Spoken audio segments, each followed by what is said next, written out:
Yes, we're here. It's the Euro 2020 Star Sports preview taking place, of course, in 2021. If you haven't heard, it's been a bit of a pandemic over the last year and a half, but we are in the Euros. It's a year later, but it's going to be worth the wait. And the two-man wall today on Star Sports is actually a three-man wall because Adam Russell and Johnny Ward, that's me, are joined today by a very special guest, Johnathan Wilson, who's a football journalist and is going to give a very erudite opinion on the main topics of the Euro 2020 campaign, the teams to look out for, England's prospects, Scotland's prospects in the same group, Wales prospects, and what to expect generally in the tournament. And don't forget to check out the microsite on Star Sports website. You'll get all the latest gossip from the Euro 2020, all the latest odds, and loads of specials on the site as well. If you're not into maybe backing the winner of the tournament, you can back top goal scorer, you can back all different handicaps, loads and loads of different offers. Welcome to you, Johnathan. Thank you very much for having me. Pleasure to be here. Adam, it's a bit of a coup getting the great man on the show. Oh, it's a massive coup for this wall. I'm thinking, Johnathan, where would you, if you had to pick somewhere in the wall, because I know a lot of people don't want to go on the outside of the wall and quite favour the middle, like in that three-man wall, where would you position yourself? I'd quite happily be the draft excluder. I'm not proud. And let's cut straight to the chase then. England. I've already gotten the WhatsApp joke. If you put what are England's odds at the moment? Let's get into it straight away. I think we're 5-1 at the minute. 5-1. So the joke's already been sent to me. England 5-1, France 9-2. The joke's already been sent to me, Jonathan. 5-1 for England. That means if you put £10 in England, you win nothing. You lose £10 because England will not win Euro 2020. I actually think they have a reasonable chance. I think the hype is justified. What are your concerns for England? Is it Southgate's selection? Is it some of his key players going into the tournament a little bit under the weather terms of injuries? How do you see it going? Well, I think generally this is probably the most promising England squad of my lifetime in terms of depth, in terms of youth, in terms of excitement, in terms of different options going forward. So all of that is great. I think Southgate has been brilliant in terms of getting the atmosphere around the camp right. I think he deals very well with the media. I think we've seen that again with the whole booing of it taking the knee. I thought he was incredibly powerful, incredibly eloquent talking about that. And I think that can only foster togetherness. I mean, it's obviously about more than togetherness in the camp, but in terms of the players and the team spirit, I think you can't really fault him for that. I would have some tactical questions with him, particularly looking back at the World Cup, that, I think he invited pressure needlessly against Colombia. I thought he was very slow to react in the semi-final against Croatia when the Croatian fullback started pushing forward and Jordan Henderson sort of was running shuttles across the pitch and not getting much support. But having said that, the home game against Belgium in the Nations League, he changed that at half-time and got it very much right. So I'm not sort of condemning him on that score, but I have doubts about his in-game tactical decisions. But I think the far bigger issue is, it's twofold. One is the draw. Fundamentally, the draw is a difficult draw. I think it's it's not an impossible group. It's not as hard as the group with Germany and Hungary and Portugal and France. But all three games are going to be tough games. And then, if England top the group, they play the second team from that, so probably Portugal or Germany, which is incredibly tough because since 1966, they've only ever won 2 knockout games against teams who've won the World Cup or the Euros. And one of those was on penalties against Spain in 96, the other one against Denmark in the second round in the World Cup in 2002. And if they come second in the group, then although the last 16 game may be a little bit easier, probably Sweden or Poland, the quarterfinal is then probably France. Now, if you're going to win a tournament, you obviously have to beat good teams. But I think there is a significant danger that, there's sort of all this build-up. Everybody's very, very much hoping that this is going to be a great sort of coming together, a celebration the way that Euro 96 was, with the added factor of COVID restrictions beginning to be eased. There's a serious possibility that could end before it's begun almost. And that sort of, that sense of euphoria you can get running through a tournament, we might never quite get to that point. Yeah, I get that point very much. Picking up on what he was saying there, Adam, if Southgate were a manager in England, he decided that after the tournament, the England job wasn't for him. What sort of job would he get in the Premier League, and what's his stature and ranking, I suppose, among English football aficionados? I certainly think that with the job that he's done with England, his status has certainly gone up. like Johnathan said, he's certainly proven himself adept at managing the media and the atmosphere within a camp, which in club football is arguably even more important because the players are together every single day, not just once every few months. I think I wouldn't be surprised if the likes of Everton weren't sort of maybe hanging on and thinking, okay, maybe Southgate could become available at the beginning of the season. I think his rank has gone up to that level. I don't think he'd get a top job at Manchester United or a Liverpool or even an Arsenal at this stage. I think he'd have to do another club job to kind of step up that ladder. But I do think, it's undeniable he's done a good job with England to get to a major tournament semi-final, obviously, as he did in 2018. And yeah, as all England managers, his success will be determined by how he performs in the tournament. And I wanted to flick it to you, Johnathan. You mentioned tactics. Are you thinking he'll stick with the 3-4-3 for the majority of the big games? That's how it seems. I don't know, to be honest, and that concerns me. I like the back three at the World Cup. I think there's always a danger with international football that you end up aiming at perfection, that you end up aiming for utopia, and you think, oh, well, England have got all these great attacking players, we've got to try and fit them all in and you become Brazil in 1970. Brazil in 1970 is a one-off, and B, football has changed an awful lot since then. And if you look over the last decade, the teams who win major tournaments are fundamentally quite dull.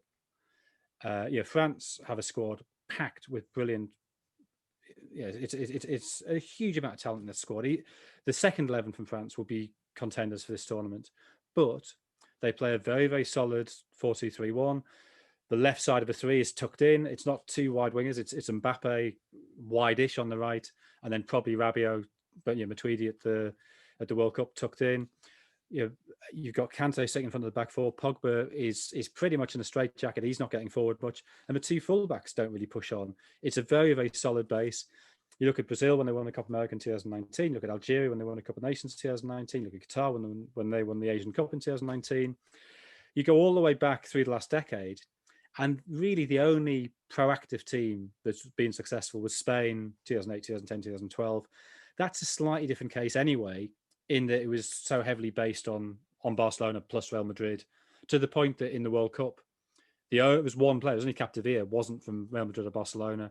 So those players, obviously, they know each other better. They train together regularly. Those connections between players are easier to fire in that squad than they are for a team like England, drawn from, I don't know how many teams, but 7 or 8 different squads.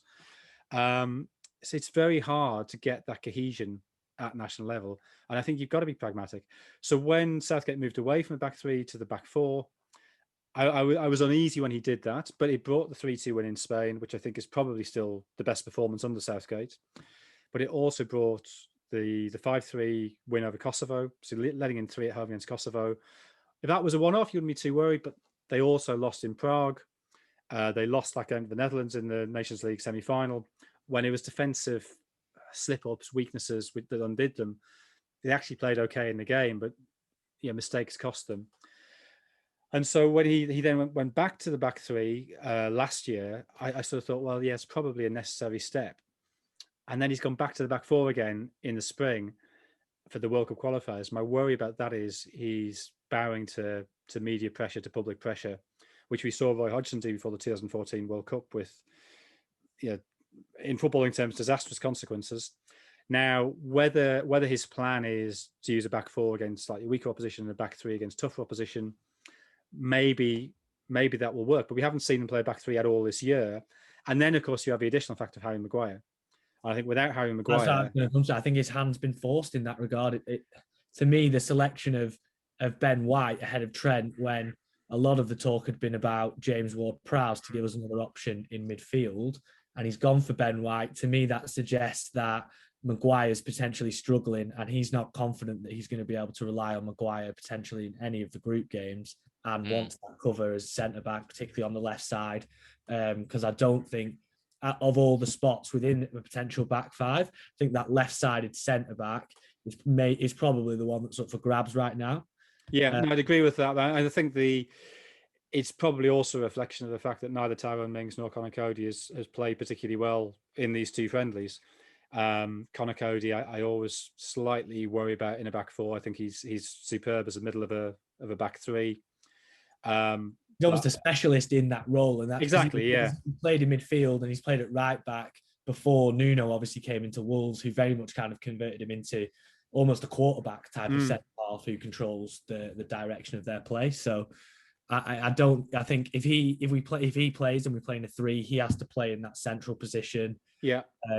I do think he'll probably go a different way, and he'll probably go for Stones in the middle, Walker on the right hand side, and then probably either Mings or White, it looks like, on the left hand side. Yeah, but I think even if it's a 4, it probably should be Stones and White on form, which and this is a problem with these pre-tournament friendlies, because if you'd asked me at 5-5 on Sunday, that's not the answer they're giving you.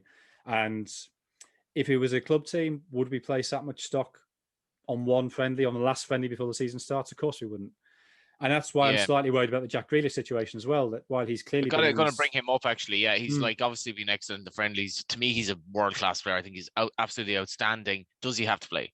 The English media is not ready for this tournament, because we've never been in a position where there's so many attacking players in one squad and ultimately can't all play. And the media, one of Mason Mount, Phil Foden or Jack Grealish is not going to start that first game.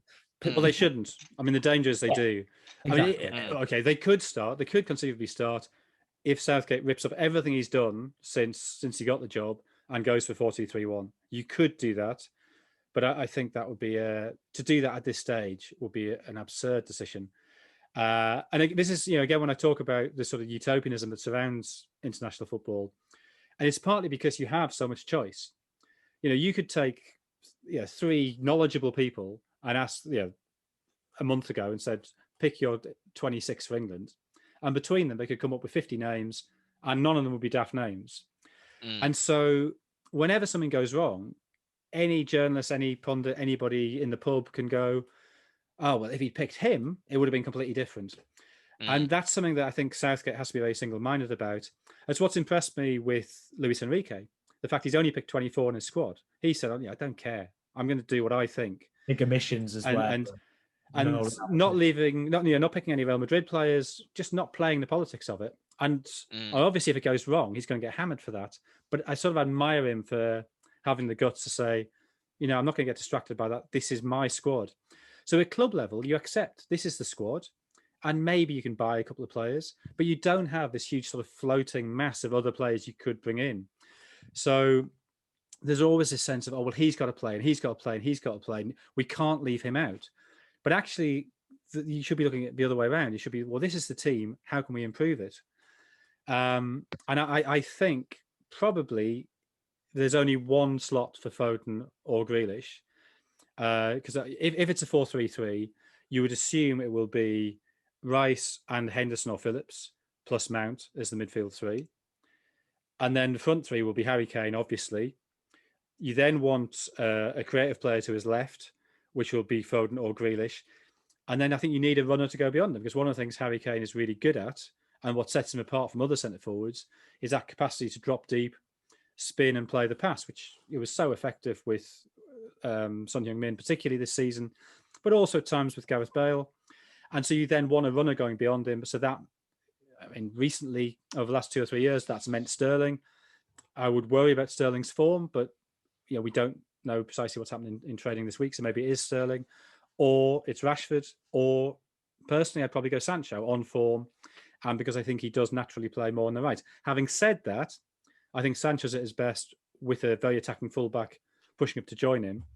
And I'm not sure Kyle Walker will play that role. I think Chil will be more attacking and Walker will slide across, and England will sort of keep a back 3 at all times.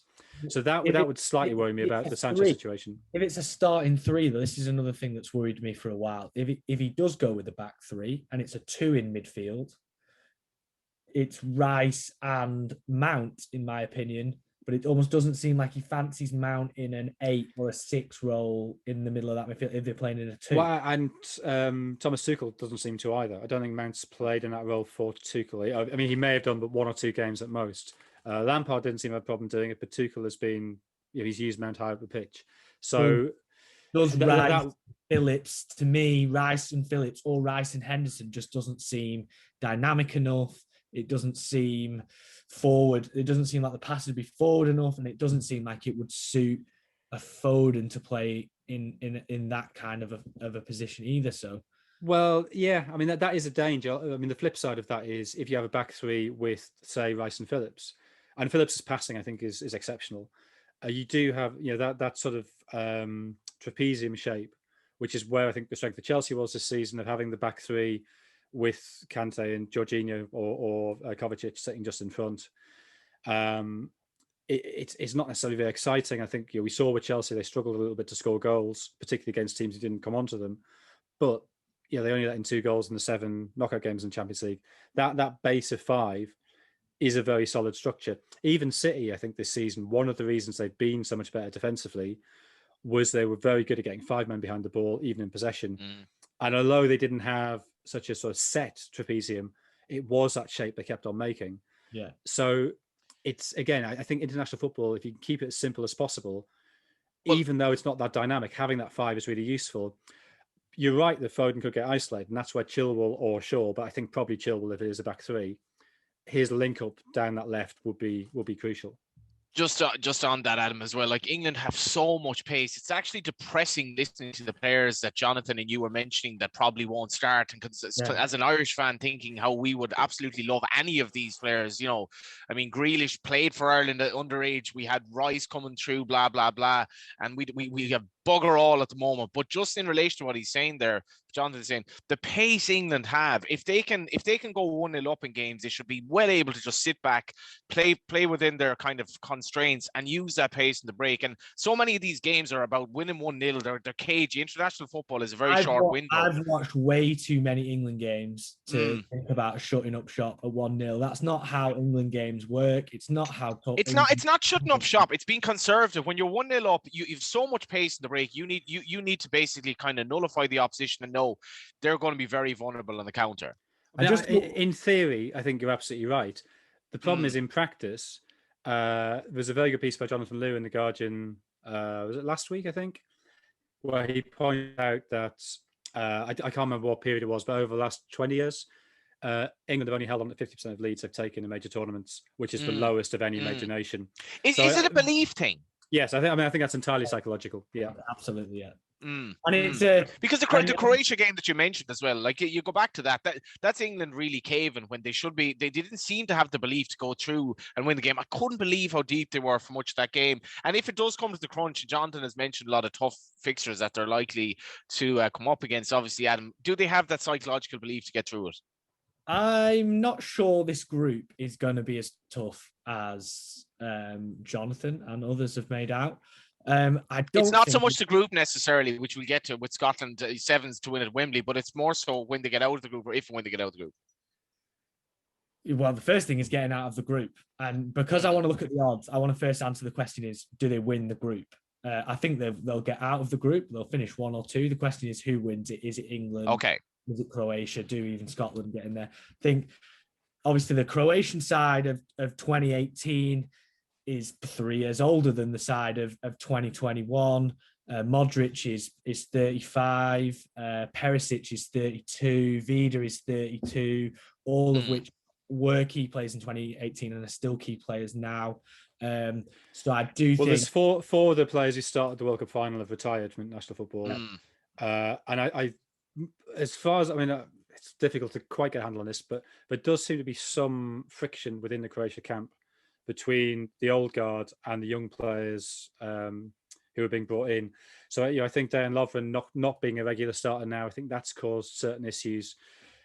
So the problem is, the Croatia in a major tournament, they're one of those nations who always seem to play slightly above themselves. If this were a qualifying game, I would have. Do you take them on at 3-1 to win the group? That's the question I want to ask the Star Sports punters. And also, Jonathan, at 2-5, there's no value. So yeah, if you're like, there will be more than a few patriotic Scots back in Scotland that's 16s on the basis that it might actually be closer between the other 3. We say if England are obviously the outstanding favourites, but Scotland haven't go into the tournament on a bit of a high. I think 16s. What do you make of Steve Clarke's men, Jonathan? Well, I think home advantage is a huge thing for them. I mean, in two of the three games, and that really shouldn't be overlooked. That Scotland have obviously never had that at a major tournament before. I mean, clearly this squad is nothing like as gifted as the squads of the late 70s and early 80s, but it's solid. It's well organised. I think Steve Clarke has absolutely got the most out of them. I think he's finally worked out a way of playing Tierney and Robertson in the same team with that back three. I think there's been signs, particularly in that Luxembourg game. I know Luxembourg are not the Luxembourg of 10 years ago. This is a decent Luxembourg side, as Ireland knows. Don't remind me. And that link up between Adams and Dykes, I think, was very encouraging. The fact that brought a goal plus the red card, and I'm sure Scotland would rather not have been facing 10 men for 55 minutes, but they did create half a dozen decent chances in that game. And another day, they would have won that 2 or 3-0. So I don't know. I mean, I'm 11 to 10 to qualify. Would that tempt you? Yeah, it would. It really would. What are the checks to qualify? The checks are obviously considerably shorter. So England 1 to 50, Croatia 3 to 10, and the checks are 5 to 6 with Scotland 11 to 10 to qualify for Group D. I'm not sure about that the Czech team either, though. They got absolutely outplayed by Italy on Friday night. It wasn't competitive whatsoever. I'm not sure they're a better team than the Scotland, especially with, like you say. Yeah, I see. I just I've tried to ignore these. I mean, I know I just said that about Scotland, but I try to ignore these pre-tournament friendlies, apart from specific aspects within them. I think what we've seen with the Czechs is since they lost 5-0 at Wembley was that the first qualifier? Anyway, back at the beginning of qualifying, they've become much tighter, much more solid. I think apart from those 5 goals, they only let in 6 goals in the rest of qualifying. And they're a big team. And so you mentioned earlier how a lot of international football is about nicking goals on the break, but also set plays. It was just something England did really well in 2018. I think the Czechs from set plays will be a big danger. I mean, we know from West Ham, we know how good Souček is, but there's another sort of 5 or 6 players well over sort of 6'2", 6'3" in that side. So I basically what I'm saying is I don't fancy Croatia at all. And then it's almost a toss-up between the Scots and the Czechs. And given the Scots are slightly longer and they have home advantage, I'm glad we're on board. Might be tempted that way. Johnathan, we need Johnathan on more of these. I don't fancy the Czechs. I don't fancy Croatia at all. The 3-1 second favourites. This is the man. Get Ben Key to get his checkbook out and get Johnathan. They are the opinions we need because I don't know. Scotland. I'm probably going to adopt Scotland as my team for this tournament. Obviously, our Celtic cousins and all that, but it's more the fact that they've qualified first time so long, Adam. And I like a lot of their players as well. I like McTominay, obviously Robertson. They might be a little bit slight of options up front. Maybe would you say? They're obviously, I think they're in a better position with Shea Adam or McShea Adams, as I believe his teammates have been calling him this week. And I think that just gives them a different option up front. So they've had, he's becoming more and more physical. I think he's kind of learned a lot from playing alongside Danny Ings at Southampton. He's improved a lot since he signed for Birmingham. He was when I watched him in the Championship, he was obviously a very talented player, but very raw. And I do think he's in a perfect position to just kind of come in and make an impact. So I don't think there's as short as up front as they may be. I think you look at the Scotland squad, they've got good players in up front, in midfield, in defence. As we've said, you don't need 11 outstanding players to do well at an international tournament. You need a solid base. I think we've obviously mentioned it. I think it's potentially going to be a low-scoring tournament. That seems to be the consensus almost across the board. Not only the fashion of playing a lot more kind of defensively responsible style, keeping men behind the ball, but also the fact that these guys have had packed schedules. A lot of these guys will have played a lot of football over the last 12 months, probably more than they've played in any other 12 months of their career. So whether, tiredness, physicality, does that come into it? Throughout the tour, I do think it will be a low scorer. So if Scotland can defend well from that back five, be solid, then they've got every chance of getting out the groups, I think. And look out for the website. Obviously, we have a lot of special offers. 66-1 Scotland reach the final, for example, for a cheeky fiver. These tournaments can throw up fairy tale stories. Think of the Greeks back in the day and so forth. Wales, I'm very interested in, Jonathan. You mentioned home advantage for the Scots. I mean, Wales have to go to Baku and Rome, 2 games in Baku. One of the more colourful cities in Europe, obviously, but certainly in terms of temperature and that, it's a long, long way from Cardiff. Having said that, though, their group isn't necessarily something that'll, completely put the fear of God into them. They also have this interesting situation, obviously, where they have a caretaker manager going into the tournament, but they have a lot of quality in the team as well. Yeah, they do. I mean, I think the situation with Ryan Giggs clearly doesn't help them. I think that group is tricky, actually. I mean, Italy obviously won at the World Cup for the first time in 60 years, but they've improved a lot under Mancini. Went unbeaten through qualifying. The one thing you'd say about Italy, I think, is in their long unbeaten run, they haven't really played a top class side. But and this is where I think Wales might have a bit of a problem. I think they look better when Kiefer Moore plays as centre forward and Bale plays off him rather than using Bale as a false 9. But Kiefer Moore's great strength, obviously, is his aerial ability. And against Italy, he's going to be up against Bonucci and Chiellini, 2 players who will absolutely love an aerial bombardment. And you want to get at them with pace. And maybe that is an argument for playing Bale as the centre forward against them. But then Turkey, you've got exactly the same with Soyuncu and Demirel. And then this Turkey side, apart from Burak Yilmaz, who I think turns 36 4 days after the final, who's obviously coming off a brilliant season with Lille. I think he's the oldest player in the squad by 9 years, outfielder in the squad by 9 years. It's a very young squad, very exciting squad. There's been this sort of, almost for 2 decades now, there's been this tension in Turkish football between the Fatih Terim way of doing things, which is all about character and about leaders, and Şenol Güneş, who I think is much more systems driven, more modern, if you like. And it's Güneş in charge now. And I think this is potentially a really, really exciting side to watch. That they've got those 2 centre backs, it's a solid base.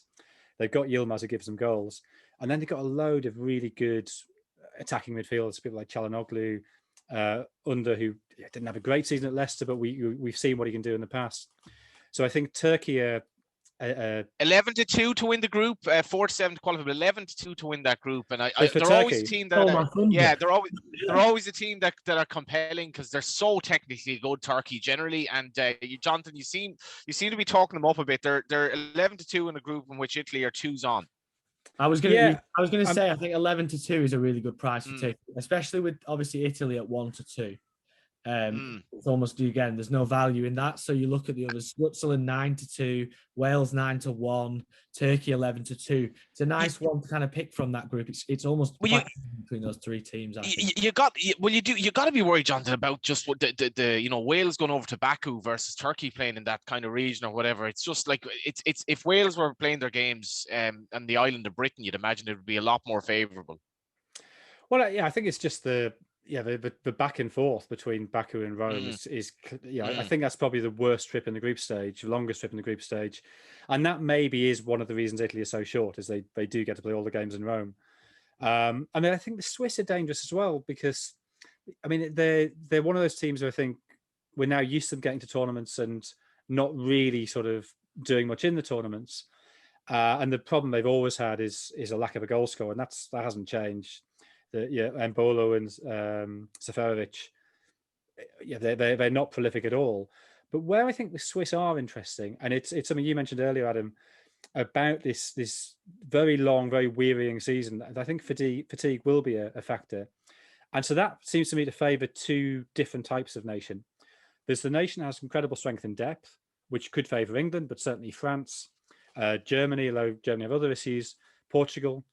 But there's also those nations, a bit like Greece in 2004, where they have a lot of players who are at big-ish clubs, but aren't necessarily starters. And if you look at that Swiss team, there's a lot of players who haven't played a lot of football this season. Now, that can go one or 2 ways. It could mean they're just not ready, or people like Fabian Schär, who's just coming back from injury. Shaqiri obviously hasn't played a huge amount at Liverpool. It may be they're fresh and ready to go. It can galvanize you as well, and that, like, I think a lot of players who come in who might necessarily have been playing for the club, it goes out the window at international level where they're really, really relishing the chance to play, and it can actually possibly, as you say, fatigue is going to be a big issue as well, Jonathan, for a lot of players, and they won't. There's no better shop window than an international tournament as well. If you're a player at a big club who's not playing much and potentially could be on the move at some point during the summer, seen countless times someone have a good tournament and land themselves a big move afterwards. So it's as good an incentive as any to kind of go out and perform on that stage as well. And Adam, while you're there, there's obviously news coming through now of a COVID situation with Sweden, which will definitely, you'd imagine, help Spain. They're 3s on to win Group E. But who is your idea of the winner, Adam, and why?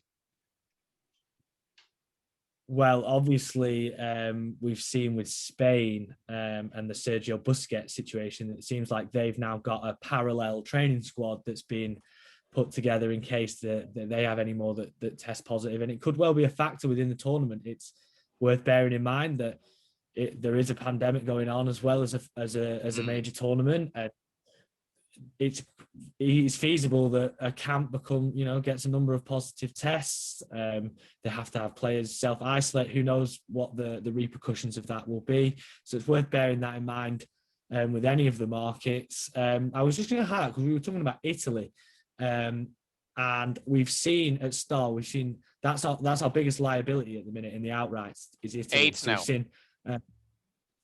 We've seen a good bit of money for Italy. Do you think that is good money, Jonathan? I mean, I saw them at 12s a week ago, and I thought that was quite good money. 8s, I'm less convinced. But when I mapped out the tournament, and of course these things never look anything like how you map them out, because it only takes one thing to go weird in one group and everything suddenly changed. But I think I ended up with Italy losing to Spain in the semi-final. So I worry slightly about the capacity to score goals. That Immobile has never really done it at international level. I don't really have a lot of options there. I slightly worry about the centre of that defence if they get pace running at them. But I think Jorginho obviously will sit just in front, so that should protect them in that regard. Verratti's injury situation is another slight doubt, but if he is there, they've got a lovely balance at midfield. They've got Chiesa, who I think gives them a sort of a creativity and a magic that perhaps Italy sides haven't had for a little while. So I think there's a lot right with this Italy, and I think even Mancini's tactics are suited to international football. I think he is somebody who's very good at building a defensive base, and maybe what you'd question about him in the modern game is can he construct those fluent attacking moves, which are essential to elite club management, but maybe aren't so important at national level. 9-2 France, 5-1 England, 13-2 Belgium, as we mentioned, 8-1 Italy, 8 Portugal, who are obviously in that horrible group, Spain 8, which 10 Manny, no doubt, Germany 17-2, we haven't even mentioned 14's bar, which is the Netherlands. Jonathan, what's the value? Well, in terms of a winner's market, What question? Yeah, I mean, I have to say I'm struggling slightly there. Portugal obviously they're sort of my second favourites to win it. So in that regard, maybe being as long as 8, they are value. But you're absolutely right. The group is brutal.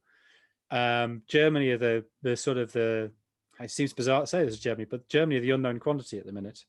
That really since winning the Confederations Cup, their form has been very up and down. Dreadful World Cup. I mean, the worst World Cup since the 1930s. Jogi Löw, I think, really. I mean, this again, it's going to sound absurd because he obviously has won a World Cup in the middle of it, but he's since 2010 he seems to have been trying to take them in a more proactive direction, and hasn't quite got that right. And in 2014, they weren't at all convincing in the group stage. Could easily have lost to Ghana, struggled against Algeria in the second round, and then he had his famous sort of soul-searching run along the beach in Rio, and came back and decided we go back to counter-attacking like we played in 2010. And then the memory is skewed by the fact one of the 3 games they then played was beating Brazil 7-1. So you sort of think, oh yeah, they were a great attacking side. They weren't. They counter-attacked brilliantly. Brazil were a shambles. Brazil were an absolute shambles. They sort of this mad sort of nationalistic hysteria just sort of hurled themselves on the German bayonets, and the other two games they won 1-0. But since then, Euro 2016, and then the World Cup, he's tried to be more proactive, but he leaves that huge space in behind the defensive line, and we saw Mexico and South Korea rip them apart at the World Cup, and you sort of think, well, Mbappe against that, surely that's not a good thing. And you think of that Portugal front three, assuming it is a 4-3-3, and all right, Ronaldo can't really move anymore, but they've got Bernardo Silva, they've got Bruno Fernandes to play the passes through. João Felix might not even get in that side. That's a really good attacking side against that German defense. You just don't really fancy it. Having said that, having brought back Müller and Hummels and Rudiger as your two centre backs suddenly looks a lot more secure than Nicolas Süle or whoever. So maybe there is a little bit more pragmatism there, and the fact they are playing all three group games in Munich should help them. But if Portugal do get through that group, okay, there's a very good chance they end up playing England either in the last 16 or the quarterfinal, depending whether they come first or second. But maybe playing England outside of Wembley, which could, if they play them in the quarterfinal, I think that game will be in St. Petersburg. I think maybe that wouldn't be the worst thing. So maybe Portugal there, but I have to say the outright on the winners, I just think France to win it, and I find it very hard to look beyond France. So I think if you, Adam, we might, if we're looking for John there, we might couple France. If you're following Jonathan's very, very learned analysis here, you might couple France and Portugal for a reasonable payout. Adam Russell, who do you like? I kind of want to hang my hat on Portugal because from a value perspective, holding at 8-1 at the minute is value, and I think the only reason it's holding at 8-1 and maybe not 6-1, whereas with maybe Belgium, is simply because of that group, as we've mentioned. And I think that's the real question for them is can they be the one that gets out of that group? If they can, I think that could be a big step for them. They've got. I worry about them maybe a bit defensively in terms of Pepe and whatever, but I think they're no worse defensively than England, potentially on paper anyway. Well, and also Fernando Santos has proved he's very good at setting up teams to be really, really boring. You look at how they won the Euros. They had a very wobbly group stage, but they only let in one goal in the knockout stage from last Euros. I think it was only Lewandowski's goal against them, wasn't it? Yeah, exactly what you want in your embryo winner. Yeah, exactly. I just worry about because it's so strange for them to be holders and have flown under the radar quite. And Nations League winners as well. Yeah, and they're a much better side now than they were in 20. Totally agree. Yeah, much better. And the attacking players that they've got could fit into any other teams. I just think as long as Portugal are holding it at 8-1, especially with the likes of France at 9-2, England 5-1. I think if you're gonna have a go on an outside, I'd take Portugal at 8-1. I think. And before we finish up, you got to check out these markets. So name the finalist, top goal scorer. That's pretty self-explanatory. The goal scored handicap is fascinating. So England are off scratch, but then you have Belgium, Spain. For example, Jonathan mentioned Turkey, 6 goals in the handicap, 15-1 for Turkey. So there's been a few quid for them. UEFA player of the tournament. Seen a lot of money for Netherlands in that in the goals handicap. Their group is not too bad. It's North Macedonia, Ukraine, and Austria. Although I think Ukraine are a good side. I think there's a chance that we also see money for Memphis Depay, who's coming from 18s to 14s in the Golden Boot, probably for a similar reason. I wouldn't touch that at all. Do not fancy Netherlands at all. The only thing going for them is that is the weakest group. This is their first tournament since 2014. There's been a lot of structural issues there. I think things began to be corrected under Ronald Koeman, but I think Frank de Boer's just handed them all back. And that Scotland friendly was an absolute shambles. I know they got away with a 2-2 draw, but really not convincing. Fiddling about with the formation. and I know De Boer was a really successful manager of Ajax, but his 3 jobs since then have all been pretty disastrous. So they should get through the group, just because I don't, North Macedonia, although they did beat Germany in March in that World Cup qualifier, but they are North Macedonia. Austria, they just. I know this coach has got the best win percentage of any Austrian coach in history, but they were 6 points behind Poland in qualifying. I think they're pretty bland side. Ukraine, I like the look of a lot. I think Ukraine to top this group could be where there is a bit of value, partly because they've got that additional factor of the war, all the issues with Russia, which we've seen with the shirt, having the map of Ukraine on the shirt with Crimea there. I think that gives teams, and obviously there's a slight danger sounding trite when you talk about this, but there is a sense of common purpose there. So other distractions, sort of melt away when you've got that bigger purpose. But also that midfield is really, really good. So Stepanenko, who's 31, 32 now. I think he's been a great player for years, but he's just always injured. And if he hadn't had the injuries, I'm sure he would have had a better career. Zinchenko playing in midfield rather than at left back, but we know a very gifted top player. And then Malinovsky finished the season absolutely brilliantly for Atalanta. That last sort of 10, 11 games of the season, he was the goals man. and assists all the time. He was the man at Atlanta towards the end of the season, and this is what I love to hear, Adam. Is 9-2 to win a group, which I think that's clearly, according to John, you think 1-3 Netherlands are absolute Bismarcks to win that group at that price with Ukraine. Everyone that's gone for Depay for the Golden Boot. The one question about Ukraine is, will they score enough goals? But Yaremchuk, who's 25 now, he's got 40 over the last 2 seasons in the league for Ghent. That suggests to me that that's not too far off, that he might be sort of the breakout player of this tournament. Paris Deas of this. I like it. We unfortunately we're going to have to wrap up. This has been absolutely fantastic for me. Let me pick one in the Golden Boot though, because I'm not finished actually. I'm just going to get to you actually. Adam's going to have the last word, because we have UEFA Player of the Tournament, goals contributions, which is goals and assists. These are great bets if you kind of want an interest for small money. Total tournament goals, goal scorer pairs, highest scoring team, England stage of elimination. What a terrible thing to put in. And top England goal scorer. But Adam Russell, there has to be something from these markets you like. Is there something as strong as the Ukraine 92 that Johnathan had? There's so many other good markets as well that you can sink your teeth into over at Star. You can pick the finalists. We've got odds on, England 13-5 to make the final, France 5-2. You can pick the pairs. England against France, that's 18-1, for example, and obviously all the ones that you mentioned as well. But goal scorers, I'm going to pick out because obviously it's a popular market. Everyone wants to know who's going to win the Golden Boot. There's no point touching Harry Kane at 6s. Same for Romelu Lukaku, no value, could well win it. I agree. The bigger price ones, 14-1, Karim Benzema. The only question is, does he come straight into the team? I think maybe he does, because they're probably short of a natural centre forward in that team. Another one in that team, Antoine Griezmann, obviously scored a really nice goal at the weekend. He loves playing for France.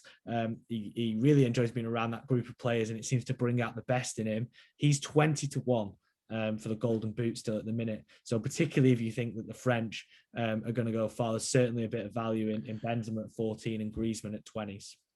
Johnathan, last word to you. What price are England to go out in the last 16?